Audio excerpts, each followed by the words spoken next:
Et si on parlait un petit peu de SEO en 2024?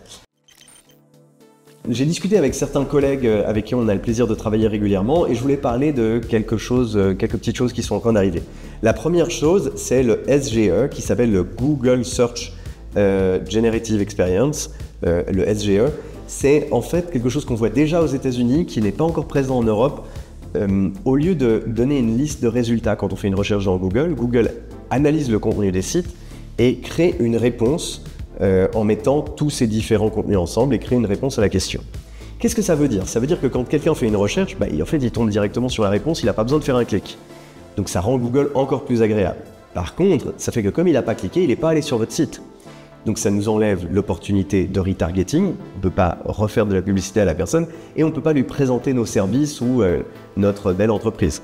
Ça veut dire par contre que ça vaut toujours le coup d'avoir des contenus qui modifient ce que Google va dire, parce que si vous avez un contenu de valeur, alors la vérité que Google diffusera sera celle que vous avez planifiée. Et donc ça peut vous aider.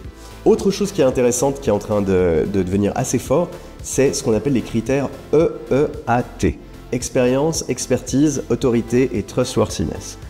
C'est quelque chose où on n'a pas de chiffre dessus. On ne peut pas vous dire votre site a tel EEAT, mais on sait que c'est quelque chose qui a de l'impact et qui permet à votre site d'être plus visible et d'avoir une meilleure qualité. Ce qui se passe, c'est que au lieu de juste dire votre site a une autorité sur tout, c'est que l'autorité elle est sur un sujet spécifique. Par exemple, sur le site d'Enigma, on est réputé avoir de l'autorité en branding, en marketing, en publicité digitale, en SEO. Si tout à coup on fait un article sur les recettes de pain, eh bien on aura une très faible autorité. C'est dommage. Mais comment est-ce qu'on peut travailler là-dessus? En fait, c'est en faisant en sorte que par exemple un blog ait un auteur qui ait lui-même de l'autorité sur le sujet. Et puis on peut faire en sorte que peut-être qu'il y ait une bio qui présente cet auteur. Si Google ne connaît pas l'auteur, ça peut aider. Ou des liens vers les réseaux sociaux de cet auteur. Et ça change notre manière de concevoir le design de site. Au lieu de designer un site en disant on va faire un blog avec un auteur, on va faire un blog avec un auteur, plus une bio, plus des liens vers les réseaux sociaux, pour pouvoir augmenter justement ces critères EEAT et avoir une lecture de Google de la qualité de la personne qui écrit qui est plus grande. On a fait ça récemment pour une clinique où on a rajouté justement des bios parce que ça rajoute en fait de la crédibilité et de la force. Dernière chose, on nous a beaucoup posé la question sur la rédaction de contenu par de l'IA. Alors c'est quelque chose qu'on a essayé très rapidement quand ChatGPT est sorti, quand la version 3 de ChatGPT est sortie. On a essayé plusieurs fois, on a fait des expériences, nos collègues ont fait des expériences et on est arrivé pour l'instant à la conclusion que quand on fait des contenus IA, en fait, ils rankent moins bien que les contenus classiques. Alors on peut imaginer, c'est parce que Google analyse les contenus et donne une mauvaise note exprès au contenu IA avec des robots qui permettraient de scanner et de dire ça, c'est un contenu généré par une IA. Mais ça demanderait tellement de puissance de calcul qu'on ne pense pas que ce soit ça. Ce qu'on pense, c'est que les contenus IA sont quand même assez similaires les uns aux autres et génèrent moins d'interactions.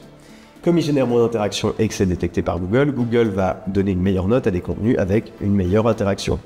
Les expériences qu'on a faites ont permis de montrer qu'on arrive à faire des contenus IA qui arrivent à ranker. Le problème, c'est que ça nous prend presque 2 fois plus de temps avec toutes les itérations dont on a besoin, qu'on a besoin de faire, la recette avec le nombre de mots-clés dont on a besoin. Ça nous prend en fait 2 fois plus de temps aujourd'hui de faire un contenu avec de l'IA que de faire un contenu avec un spécialiste. Alors après, le pratique, c'est que quand on fait un contenu avec de l'IA, ça peut être fait par quelqu'un qui coûte moins cher que le spécialiste, mais pour l'instant, on est sur un rapport, on gagne peut-être 10-15% d'efficience. Donc pas grand-chose, et en plus, on rank moins bien. Donc pas vraiment optimal. Donc pour l'instant, c'est là où on en est aujourd'hui. Ça ne veut pas dire que ça ne va pas changer dans le futur. Peut-être que dans 3 mois, 4 mois, on racontera autre chose, mais pour l'instant, voilà où on en est dans nos expériences. J'espère que cela peut vous aider et que cela vous aidera à être trouvé et à présenter vos produits.